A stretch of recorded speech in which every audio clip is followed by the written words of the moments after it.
No vote two BJP এবং কালনেমির লঙ্কা ভাগ বৃত্তান্ত। ভণ্ডামির অপর নাম সেকুলারিজম।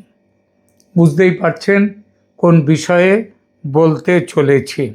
হ্যাঁ, আমি এখানে এই পশ্চিমবঙ্গ নিয়ে কালনেমির লঙ্কা ভাগ হতে চলেছিল, কিন্তু গতকাল 4 মে নির্বাচনের ফল ঘোষণার পরে কালনেমির লঙ্কা ভাগ বন্ধ হয়ে গেছে বটে, তবে সেটা আপাতত।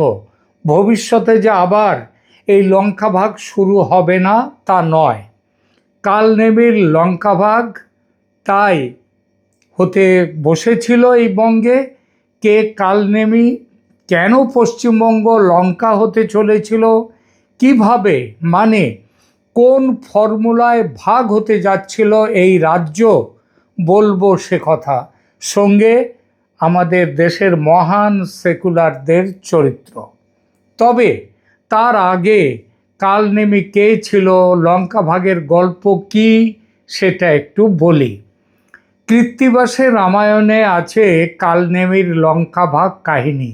রাম রাবণের যুদ্ধের সময় মেঘনাদের শক্তিশালের আঘাতে লক্ষ্মণ যখন সংজ্ঞাহীন হয়ে পড়েন, তখন তার প্রাণ বাঁচাতে জাম্বুবানের বৈদ্যগিরিতে, অর্থাৎ তার ওষুধ দেওয়ার জন্যে তিনি বৈদ্য, তখন লক্ষ্মণের প্রাণ বাঁচাতে হনুমানকে গন্ধমাদন পর্বত থেকে বিশল্যকরণী ওষুধ আনতে পাঠানো হয়। সূর্য ওঠার আগে ওষুধ এনে লক্ষ্মণের শরীরে দিতে পারলে বাঁচবেন লক্ষ্মণ। লঙ্কার রাজা রাবণ বুঝতে পারেন হনুমান যদি সেই ওষুধ নিয়ে ফেরে তাহলে লক্ষ্মণ বেঁচে যাবেন।